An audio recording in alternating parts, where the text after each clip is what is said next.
fickle. They're fickle. Yo, what's poppin', all my peeps?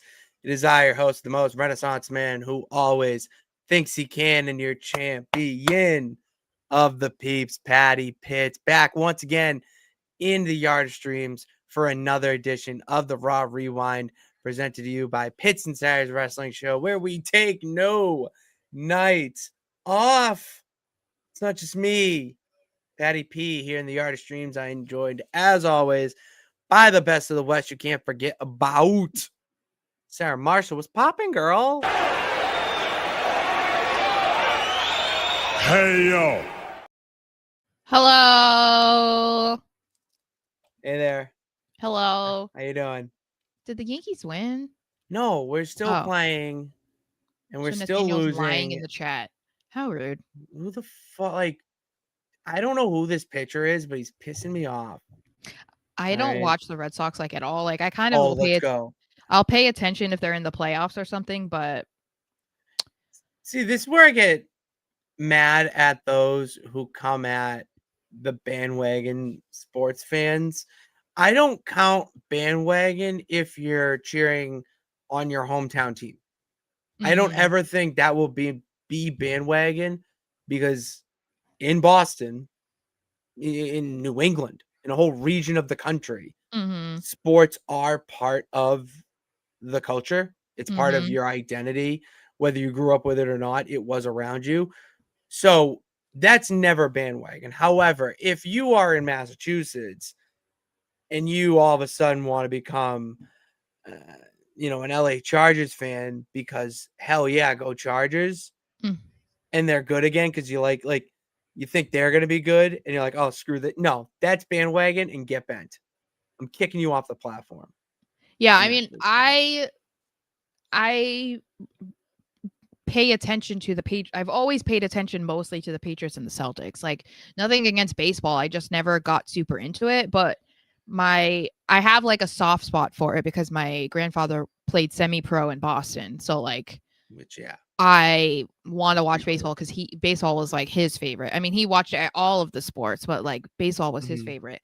So like I pay attention to like what's going on, but I don't like sit there and be like, oh, I'm going to go put baseball on because they play today. It's like if I'm watching TV and we're like, what should we watch? And I'm like, oh, the Red Sox are playing. I'll put it on.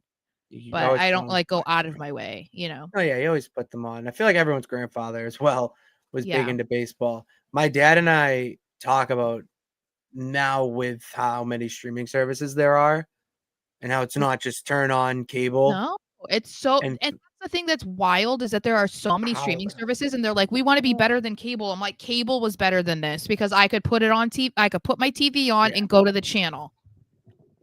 So that is the big issue. However, like it's these apps that are trying to do too much. Like, I don't mind that there are as many streaming services as there is, because everyone has a niche, everyone has a theme to it. But when Apple TV is trying to do sports, like, no, I'm sorry, I don't want Apple TV to be having my sports. Amazon, it's like all of these different networks now. It's like Amazon does sports and Apple TV is doing sports, but then you also have NBC and CBS and ESPN and Fox. It's like, Jesus, like, there's so many.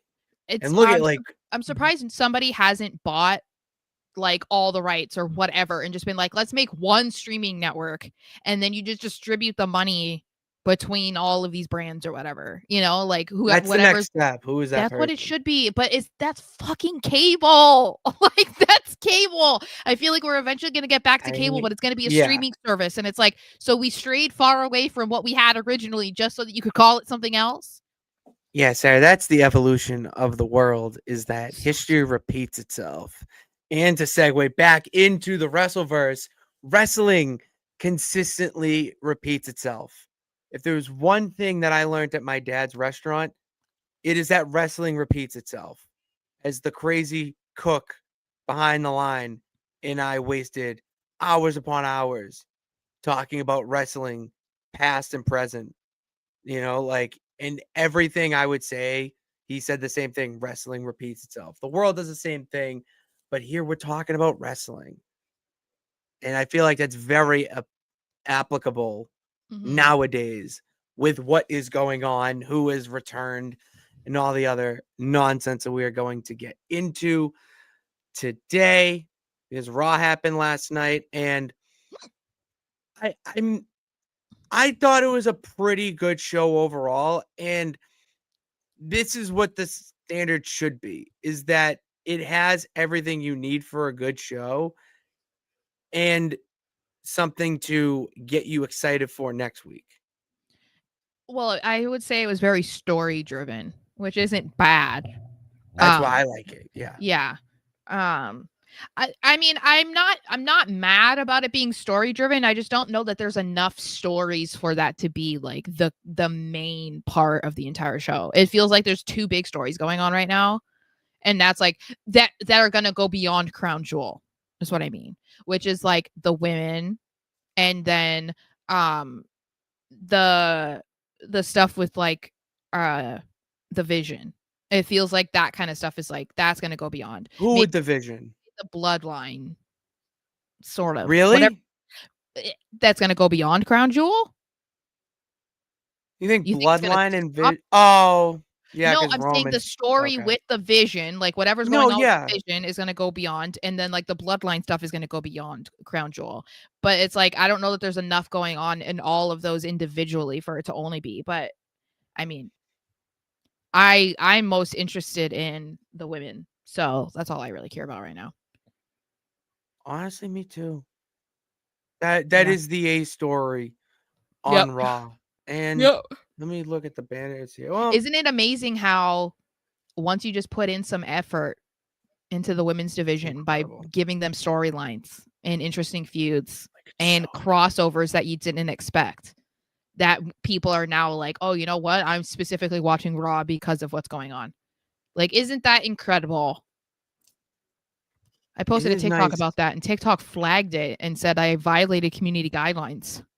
And so I had to send in an appeal because they were saying I was trying to scam people. I'm like, I'm literally making a video about how the EO, Rhea, Kabuki Warrior stuff is really great. How am I trying to scam people? I don't know. Scamming people out of I don't know. I don't know. It got fixed, but still, I was like, what the hell? Very weird. That's tough. Let's hear from the peeps though, Sarah. Let's hear from the peeps. What's going on? Nathaniel is a Yankee fan. Very rude. We do not support that here. All right. No. You're lucky your grandfather didn't. But it's let's F stick. New York forever. Where It's always fuck the Yankees. yeah. Would you? Oh, but on a positive note, this is a good question, Nathaniel. Would you guys want to see AJ Lee beat Becky for the title? I would like to see them fight for the title. I'll see them fight for the title, but beat them? No. I want Becky to lose it to somebody who needs the push from a mid-card title. That's not AJ Lee. Yeah. I mean, I wouldn't be surprised if they want her to be champion because it's a championship that did not exist when she was last around. But like, I'm kind of bummed that they moved off of Becky and Lyra. You know, I mean, I understand because that was a stipulation to their match, but I was kind of bummed about that. So if Becky's going to drop it to somebody, it would be nice if it could also be somebody that's like equivalent to a Lyra, you know? Mm-hmm. I don't know if that's going to happen. I mean, they haven't had her do virtually anything since the tease of AJ Lee coming back and then since WrestlePalooza. So it almost feels inevitable at this point that it is going to be AJ. Yeah, it feels like, well, she has taken a backseat to the Vision stuff. Yeah. Which I kind of like, to be honest. Like, I like her that she's just so much doing more that involved. Way more involved, but not to an annoying degree. Like, no, she's but involved in just by obvious association. Yeah, obviously it makes Becky sense. Lynch should be in this group. Yeah. And the segments that she's having backstage are like, for instance, last week where she's having a soliloquy behind Seth as he's contemplating his thoughts with this watch. You know, it didn't take away from anything. It didn't feel like anything was forced. Yeah. But it was like good. I don't know. It felt like I wasn't watching like wrestling. I felt like I was actually watching like television. I'm obsessed with them right now. Becky and Seth. I'm obsessed. I the love whole vision is done so their well. energy, their matching outfits, just like everything that they're doing right now. I'm just like, oh my God. I like totally fangirled when they had Seth on camera. I was like, oh, that's the love of my life. One of them. Sophia got her hat and jersey signed at the Patriots Hall of Fame. Final boss is What up? here. Kicked Eo Panthers ass the other day. David, Sorry, get not sorry. bent. Sorry, I'm not even sorry. putting that up, David. All right. And your Anthony Volpe is going to do nothing. He may do something now that I said it. But what's good, Bernard? Yeah, that was a fun game on Sunday.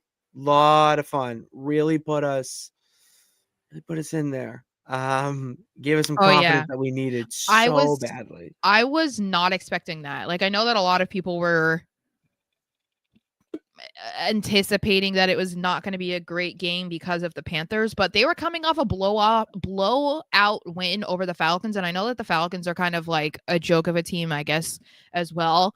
But I was like, all right, well, the defense at least like did something, because if it's two bad teams going against each other, generally it feels like, okay, well, they're going to just keep scoring. You know what I mean? It's going to be either very low scoring or like high scoring. So the fact that they didn't score anything, I was like, all right, that has me a little bit nervous. And then the way that the game began, I was like, fuck. And then it just like took off from there. And I was like, all right, I'm having fun now. Yeah, this is good. Fun. No, it was a lot of fun seeing the Patriots score as many touchdowns. I didn't think that was possible this early on in the season. So thank you, Carolina, for that hope. And shout out Drake May for giving the Cam Newton shout out. Hello. Oh, what's Patriots up? And what's good? How we doing?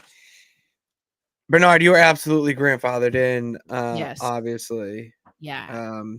Because we've opened each other's forbidden doors. So that sounds weird.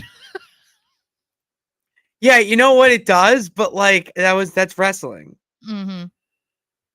All right. And also, hi, Brother Nero. Because he didn't put his comment up. Brother Nero is in here. I'm honestly, I did not even. That was not in my. That's the worst that happens. I have to tell you that I was like literally obsessed with Jeff Hardy in like 2009. I mean, Jeff Hardy was always my favorite out of the Hardy Boys, but like, oh my God, I was literally obsessed. Like, okay, I got a question for you. Mm-hmm. Do you believe? Okay, on like I'll do top 5 most influential wrestlers of all time. Do you believe Jeff Hardy should be on there? Without considering anybody else, because I haven't had this debate in my head. Just like, gut. Like, you're playing. My gut instinct is yes. Right? Because I feel like, I mean, he was a part of like the birth of certain kinds of matches. You know, some of the most iconic images in wrestling history over like the last 30 years, Jeff Hardy's in them. I mean, he helped make the tag team division must-see television in WWE, influenced an entire generation of people who grew up to become tag team wrestlers because of him, or, high flyers because of him. I also feel like he was somebody that everybody liked. It wasn't like, it's like everybody liked him, no matter male, female, adult, child, black, white, like everybody loved on record saying that he believes in 2008 he was bigger than Obama, which it's completely possible. No, it is. Like, that's not even. Yeah. They could be like the two biggest people of 2008. Easily. Obama and Jeff Hardy. If you ask someone like, hey, like describe 2008 in 2 people. Okay. Yeah. Barack Obama and Jeff Hardy. Insane. And what's crazy is like, it took them a long time to really let him be that solo guy, because they really, they kind of had played around with it, but they didn't give him as much of a push as they did with Matt until like then, you know what I mean? That was when it started to be like, okay, Jeff can hang on his own. Like, it doesn't just have to be a feud with Matt or, whatever he's doing. Title picture. Yeah. It was like, no, he can carry this. He can do this. And like I said, he was universally loved. It wasn't like, oh, he has like a section of of the fan base that likes him. It was like, no, basically everybody fucked with Jeff. So I feel like that is enough to make him like influential, you know? Legitimately one of the most universally loved wrestlers. 100%. Yeah. Yeah. And still, you know, and I think a part of it is also like uh his relatability, you know, like maybe Oh, not yeah. everybody goes through addiction or struggles the way that he did, but like you were always rooting for him, you know, like Oh my if you haven't dealt with it yourself, you've known somebody or you've seen it with people. And it's like, if you're a fan of someone and that happens, like you're rooting for them to get better because, you know, you're like, we know like how good you are and how great you can be. So Mhm. I think that kind of plays into it a little bit too. You know, it's like he was you could see him more on a human side where at the time that all of this was, you know, that he was like the biggest, social media was not a huge thing. So the fact that there was any sort of like human side to him that Mhm. wasn't forced on you from wrestling, I feel like that is pretty influential as well, because that hasn't been a thing really until the social media era blew up. Yeah, it hasn't. Really hasn't at all. So yeah, let's kick it off, Sarah. Okay. Let's- So we started the show off with the women, which I think that was the right thing. And Rhea came out, which I mean, good for her because girl has been mostly, I would say, like in the back. They have had nothing for Rhea recently. She's another one that feels like she is a victim. I would say similar to like what they did with Charlotte Flair, where it's like if Charlotte was not involved in the women's title picture, they did not know what to do with her. Um, and I think that they've transitioned. This is the best that they've done with Charlotte, I think, ever. The fact that they transitioned her into the tag team scene and now she's like a tag team champion with Alexa. They're seeming to try to do that now with Rhea, which I'm into. Obviously she was talking about the Kabuki Warriors. I think that Asuka's promo video was really good, and it almost made me angry that they do not let her speak more, because I'm like, her English is so much better than people act like it is. And not to mention, I don't give a fuck when they speak Japanese. Like, it's so I compelling. don't They care. had It's okay. subtitles in this one. So you knew exactly what was being said, you know? Yeah. And it makes sense for what she's doing anyway, because it's her and Kyrie feuding with Io, and they all are obviously native Japanese speakers. So it makes more sense for her to speak Japanese. But I thought it was fantastic. And then of course the Kabuki Warriors jump Rhea, and Io hesitantly, after having a conversation with Rhea, helps her out. And now we are officially seeing Io and Rhea take on the Kabuki Warriors at Crown Jewel, and I'm into it. I don't know. They made this a storyline like throughout the entire show. Because Io gets misted. But like, I don't know. This is some of the most interesting stuff that they have done with the women's division. I said on TikTok, basically since they had Liv Morgan involved with like 5 different stories at the same time before she got injured. So I'm Mhm. happy to see it. I'm a big fan of this story because it actually feels like there's, related. Well, yeah, the word is relatability, but like, you know, it's family turning on family. Yeah. And that shit sucks. It says it's Mhm. not the surface level of there's a title involved or there's just bad blood. No, there's like deeper roots here Mhm. with damage control, and it pulls on your heartstrings in that way. Um, my biggest takeaway from this, I have the notes here, is after this is all said and done, Mhm. Sarah, the audacity of Kyrie to walk up to Io I and know. ask her to apologize to Asuka so they can be family again. Like, to me, that was my moment during this where I'm like, all right, like, really, Mhm. Kyrie, I can't be on your side here. Like, that's a bold move. Well, And I was it's just like, the wow, like, timing of it made no sense, because it was like, zero. was she supposed to forget what you guys were just doing out in the ring? Yeah. Like, Like, I get what? last week like Kyrie was a little bit hesitant to do anything to Io, even though Asuka was asking her to, but she still eventually did it. And then she was right next to Asuka to jump Right Rhea. there. She was Like, there. she didn't stop. You know what I mean? She didn't do anything about Io being misted.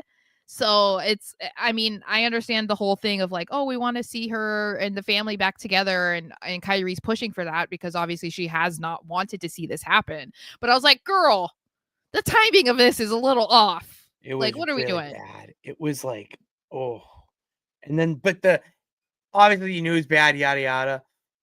The leaving of the photo Oh, as I she know. walked away, like I was like, oh, I know. and she's blue, looking like a Smurf, like it's It's like so a Disney sad. movie, you know, and then Rhea comes and finds her and she's like still has the photo. I'm like, what is this? This is like Toy How Story when long has like this been? Andy leaves the toys, you know what I mean?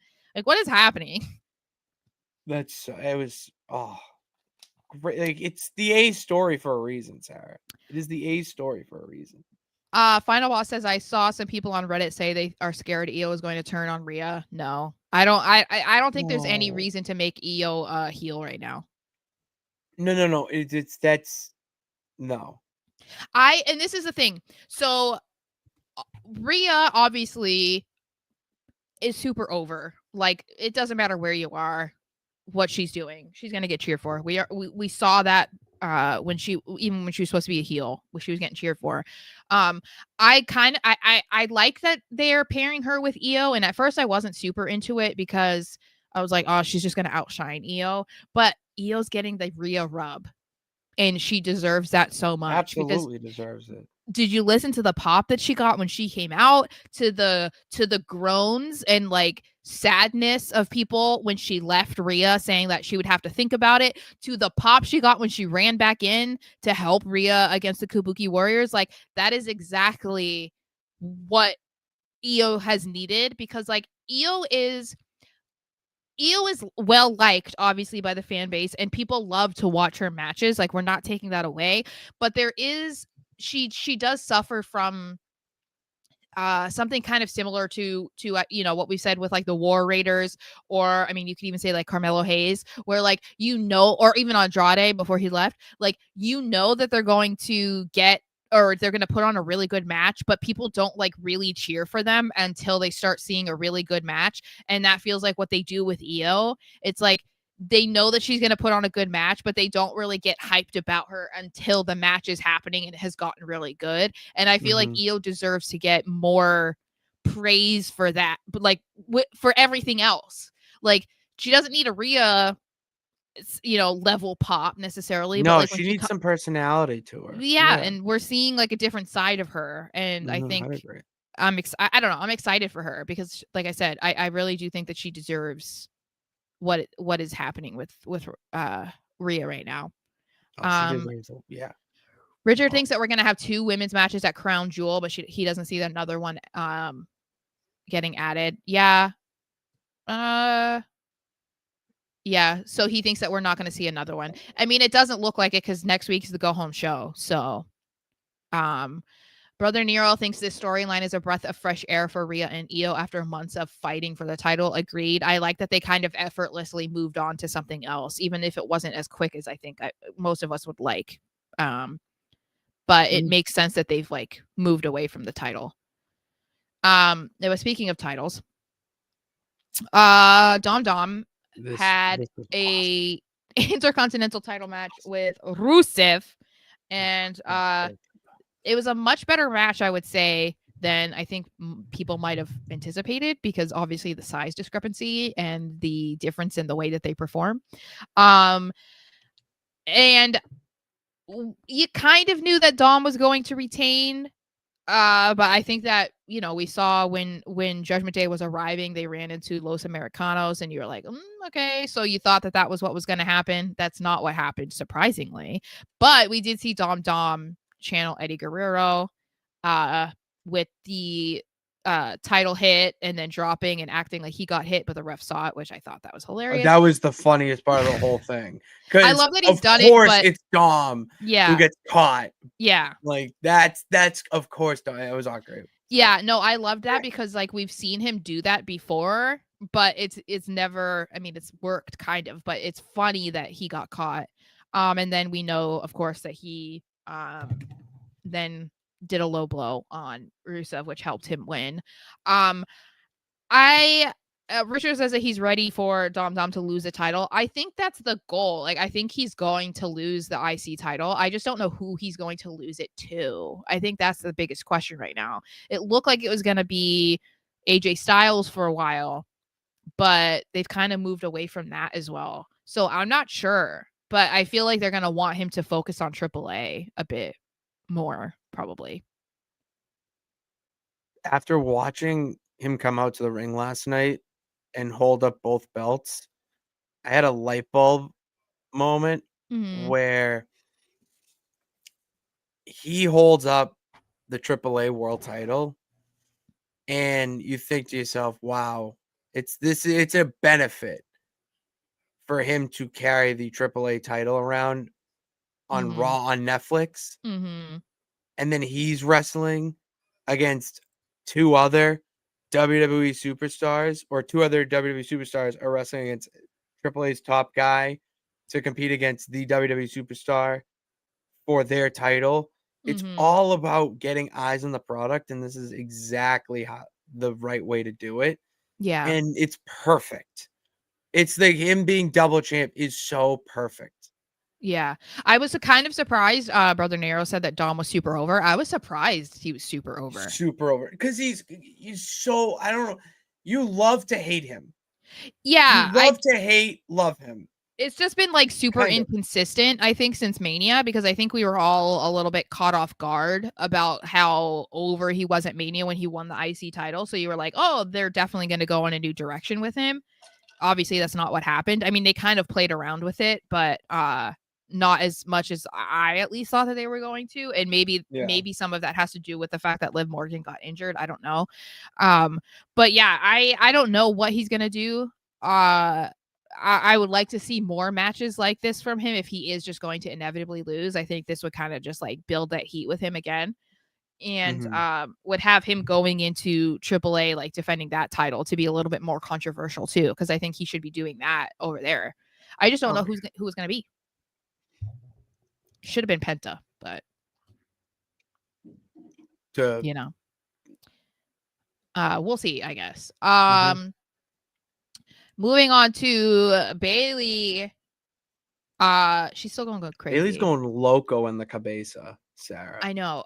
She's so good. She's so good. It's killing the role. She's so good. I mean, she went so cuckoo. Did you see her paying homage to the Hardy Boys? Oh, during this match, that was a crouton bomb. That was a crouton bomb. Incredible. It was good. It was awesome.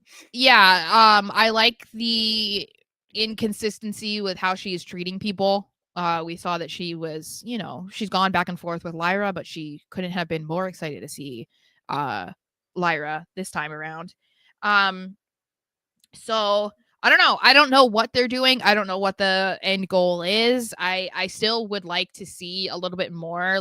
I've said, and I'm going to keep saying it. I would love for one day that she comes out and it's the Bailey buddies. Like, I want to see like that full blown crazy. You know what I mean? Where she's got like the side ponytail and like everything. Like, I want to see her be that delusional. You know? They might do it if they tag together. Because I think that like we are seeing I don't even know what you call it, but it seems like she's got a bipolar attitude, split personality, whatever you want to call it, right? And they definitely sell it with like how she's interacting with somebody like Lyra, or in the middle of a match when she gets frustrated and she like grabs her head or whatever. But I'm like, I want to see it more where you just look at her and know something's off. And that's why I feel like if you had her come out and it's like Bailey buddy stuff or whatever, like that would be super entertaining. I don't know. That's just me, but Richard says that there needs to be more progression. Agreed, but I'm also like not checking out of this yet. Like, I'm still interested to see what's I don't think there needs to be more progression right now. Like, it's going, we're good. Like, I don't need to see more from this. Like, I want to see the Bailey buddies at some point. Like, I'm on your side with there, but like with what's going on, she turned 1 week and she threw her off, and then the next week she's good, and they're skipping outside, the ring back to Gorilla with each other. So that's kind of how it should work. Yeah. Like, if there hasn't been a reason for like I want to see them work out a little bit, tag together, shit like that. Mm-hmm. Yeah, because then that's like really testing them. Speaking of working together, the Or are there? Usos, their tension continues to build. This is another story that played out throughout the entire evening. And so we kind of talked about this last week where we were like, all right, what's going on with Jay specifically? Because Jimmy is definitely, I mean, he's being Jimmy Uso. There's nothing strange with what he's doing. But Jay is still just very like volatile. Like he's still very on edge. He's very frustrated. He's irritated. He wants nothing to do with helping anyone but himself right now. He's demanding loyalty from Jimmy. And Jimmy is not super into it. He also takes a shot at Jimmy for not having ever been a world champion. And this does extend to the main event, which we'll get to. I mean, we can talk about it now if you want to just connect the dots, because I mean, we don't really have to go in order if we talk about everything. We don't have to go in order. We can just cut these. Okay. I mean, so we know that in the main event, which was the Usos versus the Vision, Roman Reigns comes back out of fucking nowhere. Talking about RKO out of nowhere. Roman Reigns coming out of nowhere, and he officially has more returns than matches in 2025, which I loved that. I love seeing everybody say that. He has more returns. How long until he gets written off TV again? It's like 2 weeks. So I think the most noticeable thing about this was obviously he was trying to get some sort of revenge on the Vision for taking him out after, what was it, SummerSlam, WrestlePalooza, whatever it was. Clash in Paris. Huh? Clash in Paris. Oh yeah, right. There's so many fucking shows. I'm like, I can't. So many. So that was, you know, why he came out with a chair and whatever. But I think the biggest thing here with whatever they're trying to do with the bloodline is, first of all, completely ignoring the fact that Jimmy Uso was in the ring. Did not say a damn thing to him. Did dab him up. Did absolutely nothing. Dropped some F-bombs on live TV. That was another thing. They didn't need. There was no need for him to be in that ring. Don't disrespect my king. I'm sorry, but like this is an A and B. No. Okay, so this is the thing. I agree. So, hell yeah, Richard. Hell yeah. So I think it's like obvious what they're trying to do. And we were just, okay, so I don't remember who said it recently. There's somebody on a podcast recently that was saying, you know, one of the biggest storylines in WWE over like the last 5 years was the bloodline. Like that was their thing. That was whatever everybody was tuning in for, right? And obviously they've definitely like gotten away from that quite a bit. And I would say the biggest reason for that, and I'm not just trying to harp on him, but I think the biggest reason why there's been such a collapse in the bloodline story is because of Roman's extended absences. Because there was a story there after he lost the title. There was a story there with what Solo was trying to do, you know, and establishing his own bloodline or whatever. We didn't get to see, I think, the full potential of a bloodline post Roman's title run. And I think that that's really hindered what we've seen over the last, year and a half, almost 2 years. So right now it feels like they're kind of going into desperation mode, if you ask me, because it feels like we've talked about how they're not doing the greatest job with storylines, I would say, across both shows. Like it's just not great overall. I mean, there's definitely bits and pieces that are good, but you can tell that they're not trying to, like, I don't know, they're not putting in as much effort as they did with the bloodline. So to me, this feels like a desperation move where they're like, okay, we're going to try to make the bloodline story a thing again.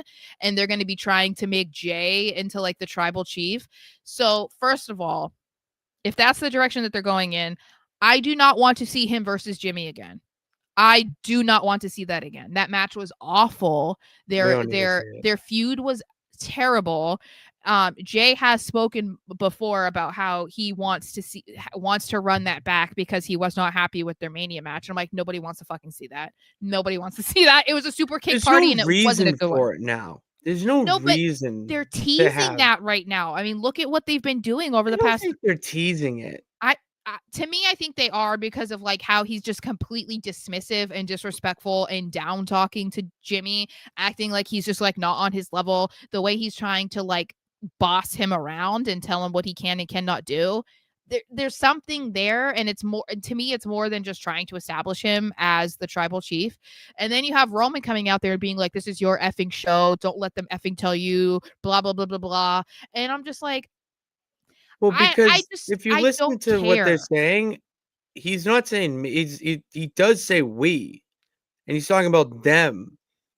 And to me, that feels like he's trying to step away from the sideshow Yeet Man and be more of a serious tribal chief type of character. Whether he is or is not a tribal chief, that's not up to me. But he's leaning into more of a bloodline serious role, which Mm. he needs to dive into and develop and see He's where it can doing it in go. a heel way though, which is Right, interesting. right. I think, yeah, I don't hate what he's doing right now. I'm I pretty okay with it. if you're It's if nice. you're asking my opinion, uh I agree, Final Boss. The Bloodline stuff has not been good, and I think that they had a lot of potential with what they had with Solo, but it didn't work because Roman took off 3 months or 6 months, whatever it was. But anyway, um, I I have said that to me, I'm getting a similar, and this is maybe you guys can just chalk it all up to me not being a fan of Jey Uso. That's fine, but I have a very similar feeling to this that I did with Jay winning the title, where I felt like the chase was making him the champion, and then after that people were just going to kind of check out and like not really care about his title run until he lost it. I kind of feel like that's what's going to happen if he turns heel again, or like is kind of heelish and then like does this tribal chief thing.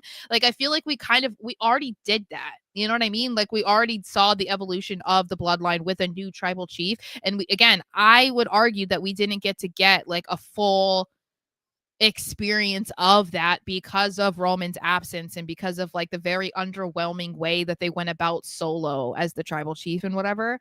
I just don't know that's like Jay has a lot of fans right now because of the yeeting, because of his entrance, because he defied the bloodline and turned on Roman and whatever. If we see him flip to the other side, I don't think that that's going to go well for Jay. I think people are going to check out. I don't know that Jay is going to have like I don't think he's going to be beloved. Like I don't think that he's the type that can like go back and forth and like still have that fan base or like people will stick with him. Oh, I I don't think think that's going to so. happen. Huh? Oh, I think so. Mm-hmm. He's People got a did not strong give that much of a fuck about him before the eat. So that's what I'm saying. If he then turns into a bad guy, I don't We know. can always go back to the Yeet. Yeah, but that's like kind of lame, isn't it? Like, When that, I don't know. yeah. For me, like, I know that this isn't surprising. I'm just like, I just don't care about a bloodline stuff into 2025. I feel like they should be trying to develop something else. Like, I mean, if we're supposed to believe like, oh, Roman's outgrown that, or the Usos have outgrown that, or the bloodlines in the past, it's like, then why are we revisiting it again? Like, you're that strapped for ideas that you can't think of anything other than trying to like revamp something with the bloodline, and that's like the most compelling stuff that you can think of for the Usos and Roman right now. I don't know. Not into it. I'm okay with it because there's more shit that's going on that needs my undivided fandom. Maybe. I'll tell you Oh, that. he's starting to rip now, so I'm gonna be looking. I mean, I only have Elton in this one, but anyway. Yeah, I don't know. We'll see what happens. Obviously, I mean, I would assume that the reason that Roman shockingly returned is because they had already been saying that he was going to be on Crown Jewel, and the only reason is because the movie that he's filming is filming in Australia, so it would be easy for him to show up for the day. So I'm not sure what exactly they're going to try to do with him moving forward, but obviously it's going to be something with the Usos, and this could be just like a precursor to what they're trying to make for War Games. And I swear to fucking God, if we get like a third year in a row or fourth year in a row or fifth year in a row of Team Bloodline versus Team something like Team Division, I'm going to lose my mind. Actually, the Bloodline did take a year off because Judgment Day took the spotlight. Yeah, so that's why I'm like, I don't know what happened. But still, does anybody really want to see another War Games show with fucking Team Bloodline? Do you want my honest opinion about what I want for War Games this year? Not really, because you're probably gonna say yeah that you do. No, wanna you're see gonna that. like mine. You're. I hope you do at least. I Okay. want to see TNA versus WWE. Oh, that's right. Yeah. Like if you're gonna do this invasion angle, then Excuse me, that's offensive. I I'm I joking. can be offensive. You got to go full balls to the wall with it. Like go balls to the wall and have NXT. That's what makes the most sense, but I just don't know that they'll go that route because they're going to try to act like it's like they're not. Not enough people care about it. You know? No, I want to see a War Games between WWE and TNA. Well, and that makes the most sense because that's the thing. That's like I think that's kind of like what we said when War Games initially was announced to be returning, and then also to becoming like a yearly thing. I don't want them to force War Games every single year. Do it if it makes sense. Do it if it's organic. Stop trying to make it a yearly thing if there's no reason for it. Because then it's just going to start to lose its charm. You know what I mean? Like people are excited for it to come back because it made sense, but right now it doesn't. Like you can't have the same you cannot have the same players in it year in and year out. Yes, that's the thing. Isn't that a sign that you guys are not friggin' creative if you keep having the Bloodline as one of the team representing? Like that's wild that you can say like, oh, since it returned, they've been in all but one. Like that's insanity. I was at that War Games. It's still one of my favorite.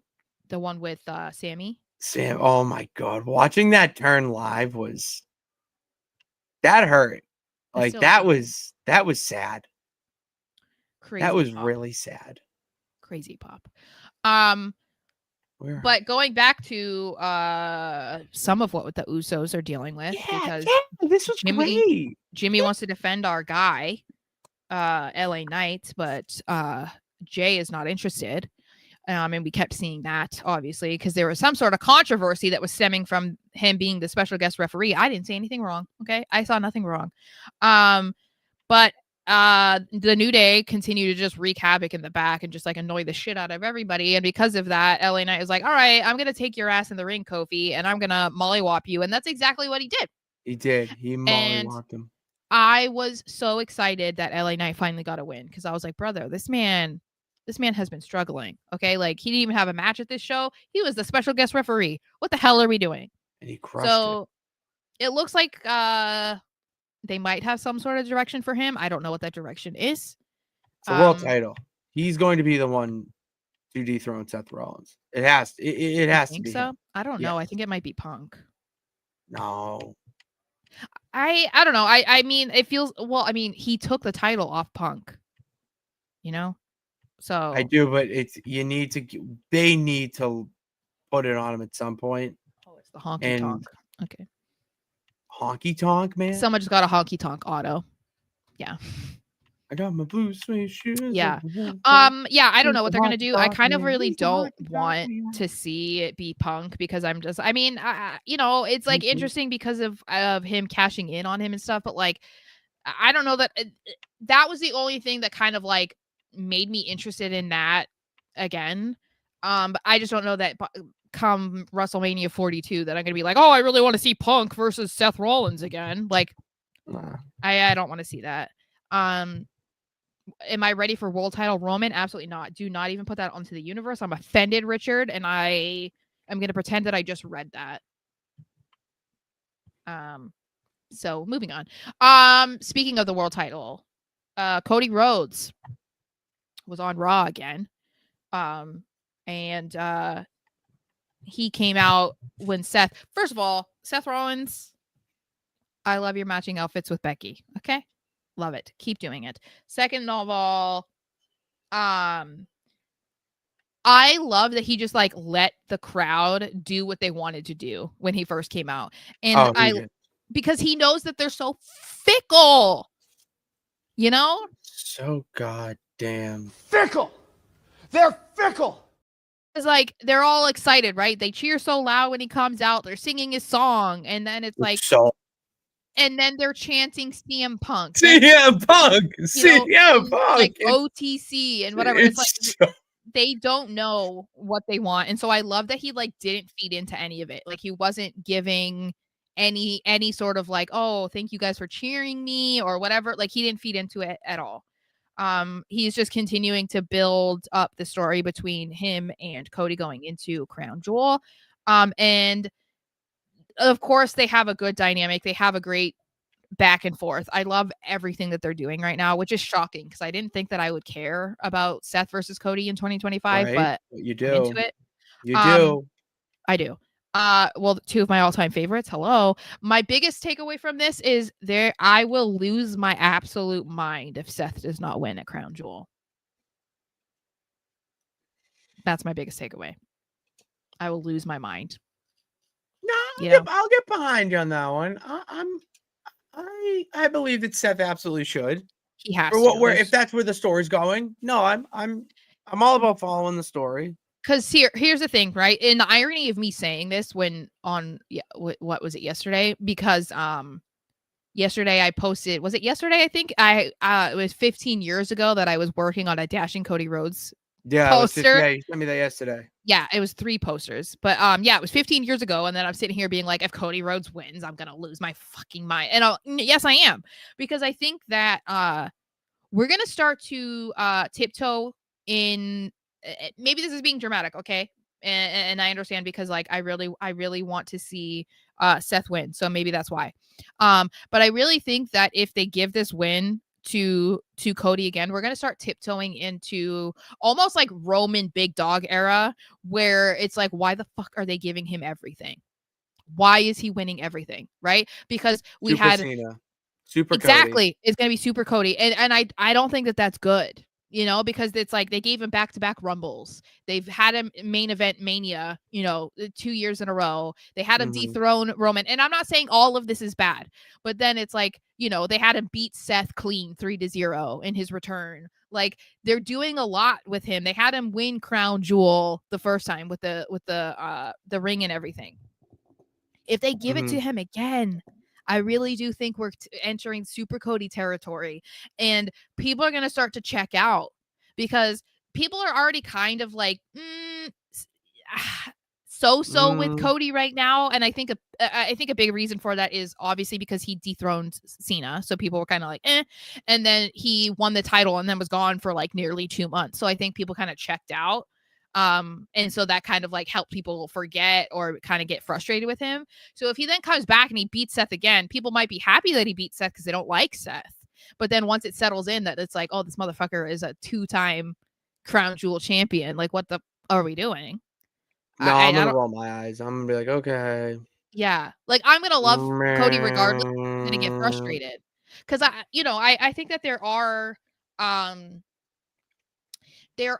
some stories like this that when somebody has never beaten a certain person, like that's very compelling, and they can continue that. I argued about it recently for Rhea and Io. I love that Rhea has never beaten Io, so I like that that's continuing. I like that Roman has never beaten Seth, so I like that is like still a thing that we can revisit, right? I don't know that we need to do that with Seth and Cody. Like I don't think so. I think that where their first run in 2022, the storytelling that they had, like the trolling that Seth did, in the Hell in a Cell match, like all of that was fantastic. What they're doing right now is great because of what happened at WrestleMania 40 and then everything that has transpired since then.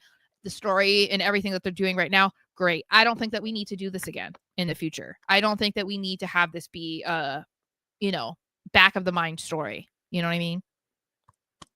I agree. What happened? I agree. Single 2 runs. Sox now lead 2-1.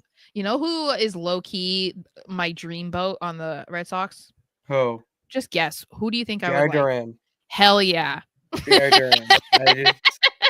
Is that just because he's popular with everybody, or because you feel like he's my No, like it was a little combo of both. Like I was trying to think of someone who would be like one of the more popular players, but like I could have said Roman Anthony. I don't know what he looks like. I'll have to look. Exactly. So like I picked for the one that I knew who Now I have. associated best with you. Now I gotta look. Is that Yoshida? Oh, Let's hell, go. definitely Jaren Duran. Let's go, Yoshida. Okay, so because this is kind of, I mean, this kind of goes along with Becky, which we already talked about Becky a little bit. But Becky kind of hinted at someone just got a Shinsuke car auto. Becky kind of mentioned AJ. Well, it was Maxine that mentioned AJ Lee to Becky backstage after or before Becky was like, "Oh hell yeah, bitch," and like threw her ass over a table. She slapped Tozawa right before that. I know, but I was into it. I was like, "Hey girl," and then I love that she like. I laughed. I did. I giggled. I love that she like ran into Seth and Seth's like, "You good?" And she's like, "Oh yeah, I feel better now." And I was like, hell yeah, queen. Like, that was power couple shit. That yeah, was nice. no, and they're matching outfits. I was like, I love them. Anyway, so this reminded me that we have not seen CM Punk or AJ Lee since WrestlePalooza. But we will see CM Punk next week. Oh, did they say he'll be there? They announced it at the end of Raw. Okay, so I guess I would say, do you think it has been smart to keep them off TV, like both of them, or do you think that they should have maybe been around right after WrestlePalooza? Like, should we have seen them gloating about winning at WrestlePalooza and beating the world champion and intercontinental champion? No, it's not their style. Mm-hmm. At least, like, not even in this context, like of how this feud went. No. And here's the thing. I know my reasoning is skewed because of Crown Jewel. Mm-hmm. If that wasn't the case, then yes. Yeah, because they're not going to be at Crown Jewel. They're not going to be at Crown Jewel. Like, if you're not going to do it until, for more than a month, because I was feeling, then don't give it to me right now. Like, yeah. I need something to build to so that the show that you're building up to is worth watching. Yeah. It's worth tuning in and be like, all right, what's going to happen? Or, oh, is this going to just be leading on until however long, till the next pay-per-view or till Survivors or whatever Big Four is building up. Like, I think Saturday night's main event is between Crown Jewel and Survivor Series, I think. See, but to me, Saturday night's main event is just all right. I'm gonna compare it. It's like a WrestlePalooza thing. Like, that seems kind of lame. It's like canon, but not canon. It's just like a team up event. If we want to compare it to Marvel, like, it's just the biggest names coming out. You're all building to one thing, and then obviously it's all gonna go this way. But they're not really, like, they're weird. So is Punk coming back, and is he gonna, like, what's he gonna do? Is it gonna be like immediately like going back to Seth? This when they announced it, because I don't know. I don't know where. It feels kind of random for him to return at the go home show. Like, I understand that they're like, oh, we want you guys to watch, and Punk's been gone, but it feels like it seems kind of weird for him to come back on the go home show of a PLE that he's not even going to be on. Like, or at least you assume he's not. I mean, he's not been around, so, and he's not going to face Seth. So I don't think he'll be a Crown Jewel. Yeah, I don't think so. I mean, I don't know how you would incorporate him at all. And it's okay. Weird. Like, I would much rather see CM Punk at Saturday night's main event and at Survivor Series. Yeah. Like, I feel like those are two events that you could have at. Even Saturday night's main event, you could have a match with a guy like Dirty Dom, where it's just a big name. It's a big show. Why not have two big names go at it? Or he could have a one-on-one fight with like Braun Breaker or something, So at least it's still attached to the vision. I mean, if you want to attach to the vision, yeah. I mean, I feel like we should just like throw the just big names. It's just hard it's hard to figure out what they're trying to do. Like, what are they going to be doing with Punk and AJ now? That's the thing, is like, because they've been off TV is fine because there was such a quick turnaround to Crown Jewel, but it makes it difficult to figure out, like, okay, what are they going to be doing with them now? Like, are they still going to be involved with Seth and Becky, or are they not? And if they're not, then where are they going? Because they haven't like mingled with anybody else really, They haven't. I did see the final boss had a question. JC Jane and Ricky Saints are having a conversation in the ring to start off NXT, and I want to say it's a promo battle, but like I'm interested. I want I'm to say that interested. I feel bad that people were shitting on Ricky for beating Oba. See, were they shitting on him for winning outright or winning on him for how he won? Because I saw a lot about how he won, and all I'm gonna say is, listen, shut up and be happy that he won. I saw both. I saw people being pissed off that it was Ricky Saints that beat him, which I mean, to an extent, I get it, just because of who Oba has fought and like who he's beaten and whatever, and like, oh, this person couldn't beat him, but Ricky did, Mhm. And yes, I did see about how he won, but I was like, but you're also not thinking about how many DDTs he gave him. If we're supposed to believe it, that is him landing him on his head, then why the fuck wouldn't he like not kick out after 4 or 5 DDTs? Because Mind people you, want him some to were in the ring, some were not.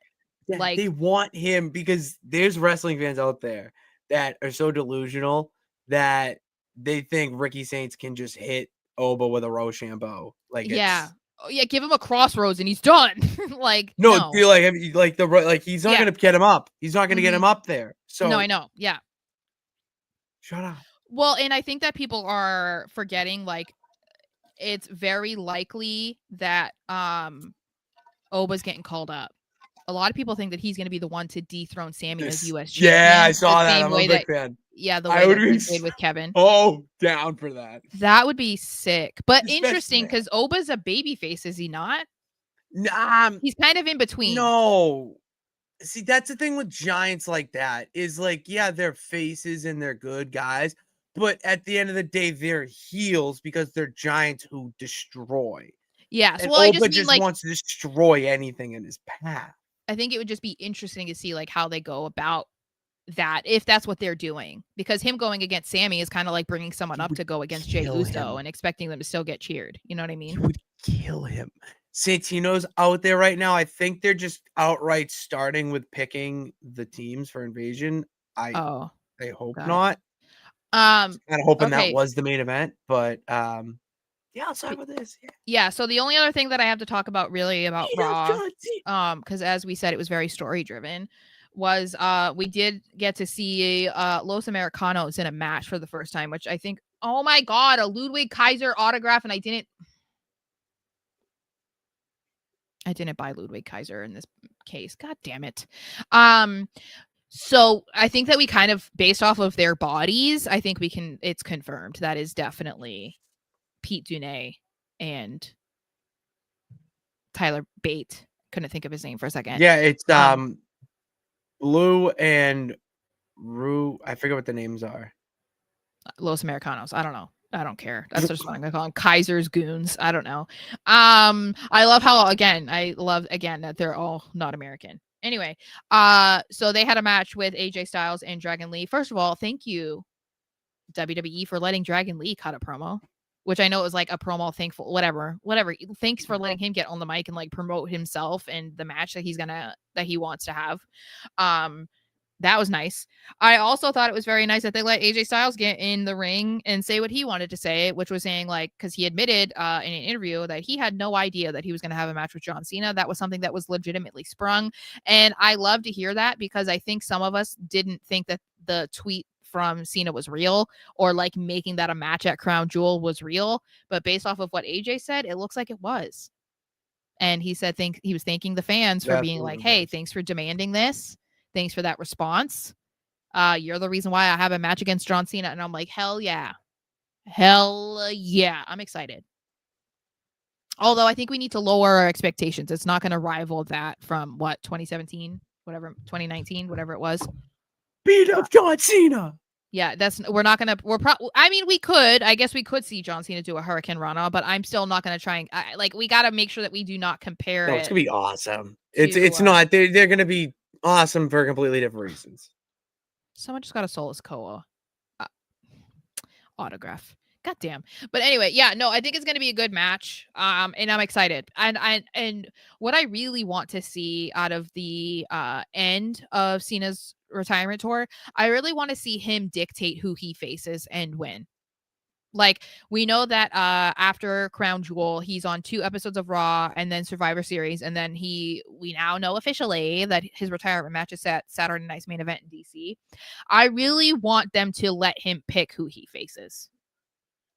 That's the only way that I would feel right about how everything went for him, because I feel like this retirement tour did not go how he hoped it would. No, it didn't. So I would love to see if he could have matches on Raw. I would love for him to face, because like if you really want to have a few more matches before your retirement, you only have 4 more times to do that, and you might have to do it on Raw. Which sucks. It Only does, but 4 times. I would love to see him versus Dom on an episode of Raw or something. What do you That I think think of- is fine. What do you think about Mark Henry's suggestion? What was his suggestion? Joe Hendry. I mean, if that's something that John wants to do, then I'm for it. I just want John to pick, you know. And I mean, I know that we're never really going to know, but it kind of feels like he picked AJ. You know what I mean? Like, he was like, all right, I'm gonna make shit happen, and I want AJ. So I know the fans are gonna respond positively. Yeah, Hold on. they're going to God like. damn it! What? The Oh, wrong yes, boy. It was a Kit Auto, on like a rare refractor. God damn it. I know that we'll never know if Cena was the one that like picked it, but it's like, if that's what he wants to do, then I want him to do that. You know what I mean? Like, if he wants to face Joe Hendry, because that has been something that Joe has mentioned, because he loved Cena growing up or when he was younger, whatever. Idolized him. I would be into it, you know. I think people would be super fucking into that too. Like, if he just showed up on an episode of Raw. I mean, Joe Hendry's music. He's not been on Raw yet, has he? Only SmackDown and NXT? he's been on Raw? SmackDown. Hasn't he? I swear to God, he's been on Raw or SmackDown. I thought it was SmackDown. I have no idea. Maybe not. But that would be cool. I would be fine with that. Like, I would love to see Dom. Joe Hendry would be cool. I still have absolutely no idea, because somebody was like, who do you want for him to be his retire match? Oh, I don't fucking know. I don't know. And you know what? I'm going to ask you this. No matter who his retirement match is, because I saw one of the bigger wrestling accounts, fan accounts, was very much against this. But whoever he faces in his final match, do you think he has to win? No. Me neither. And this account was saying that he has to win, that it would be bullshit if he lost. And I was just like, no, he's gonna lose. It's not going to be like a domination, I would assume. But if we know anything about John Cena, he wants to lose his final match, because he's going to want to put over whoever that is. Exactly. Because John Cena is the last bit of old school that we have in this business. Mm-hmm. The last bit of it. Cody Rhodes, I mean, showed it last night with how he addressed the crowd. Right. Did you see that when he was like, it's not about you, it's not about me, it's about them? Like, oh, that was so John Cena coded. Well, and you could also like argue that with the stuff that has come out about him, like how he wanted to lose the title to Drew at WrestlePalooza. Yeah. It's like he knows business. Like, it's nothing personal. He gets it. And at this point, Cody didn't think that he was ever going to become a one-time WWE champion. At this point, he's a 2-time WWE champion. Like, he's not going to get mad about losing the title. He's only going to win it again eventually. So, he knows how this works. I don't know who I want to be Cena's final opponent. I would be into it if it was Gunther. I'd be into it if it was Drew. I honestly, I don't know. I feel like it could be virtually anybody at this point, because it doesn't look like he's going to be really like feuding with anybody. Because I'm going to kill my... Okay, never mind. Oh, I thought he just pulled like a really good Finn card, but it's the Boogeyman, so it's okay. I don't know. I feel like it's probably going to be somebody that he has a history with, but nothing that like he has to like start now. You know what I mean? What do you think about the Edge rumors though? What do you? I mean, Okay, what do you think the chances are of not only Tony Khan loaning him out for a show, but WWE offering something that would get Tony to agree to loan him out? listen, I have a better chance taking Madison Pettis out to a 5-star Michelin restaurant Mm-hmm. than That's that how I happening. feel. Like, I'm Yeah. sorry, like, it's not gonna happen, and you have to think too, yeah, the contract and what was said on CVV with the timelines and all that kinda add up, Mm-hmm. but that was before he broke his leg. Mm-hmm. Injury time is added. We know that Tony Khan loves adding injury time Mm-hmm. to contracts. So, and not even so. And the other reason why it's also not possible, everyone's thinking he left the whole, with his storyline with, leaving. Um, he's going to film the Percy Jackson movie or show that he's like part of, like it's a series. I So mean, he's going to film that. So yeah, the only thing that you can I don't know. The only reason that I could be like, oh, maybe is just because WWE is currently, especially right now, into making headlines and viral moments and one of the biggest surprises I would say of like the last few years was Brock Lesnar returning and not a single dirt sheet knowing, right? But yeah, like exactly. we know about I mean obviously things can change. Yeah. But we know that when they just wanted to use Billy Gunn, I think it was, for the DX reunion, that Tony Khan said the only way I'll allow that to happen is if you mention AEW on air and like promote the product. And of course they were like, fuck But he was no. there. I maybe, but I'm saying they wanted him out there in the ring, like for the celebration, because obviously he was a part of DX. But Yeah. they said no because they did not want to have to mention the competition, even if it's minor competition, on air. So it's hard to imagine that, however many years later it is, that Tony would ask for anything or agree to anything less than that. No, it would be strange, Yeah. and it's just not how wrestling works unless you have a partnership. So. Yeah, so I don't see it happening. I mean, I understand why people would want it to happen, but I don't see it happening. But anyway, that was Raw. That was Raw, and on my screen is NXT. Sarah, we got an invasion happening over. What are they at calling the it now? Palm- Showdown? Yeah, So fuck off. stupid. You know what? Like, I hate how things in this life get ruined so easily now. It's just I not know. fun. I actually want to go back and watch the 2001 Invasion pay-per-view. I might go back and watch it. I actually got caught up. I'm starting to rewatch the old AEW pay-per-views before like there was Dynamite and everything. Sarah, it's good wrestling. Like Wasn't you Rey would Mysterio around in AEW at the beginning? Okay, so you're not wrong. No, you're quasi right. He was at the first All In. Okay, Rey yeah. I was gonna Mysterio say I wrestled knew he at was the like at the first All In. beginning. Yeah. Yes. He wrestled Crazy. the first All In, but that's not AEW canon,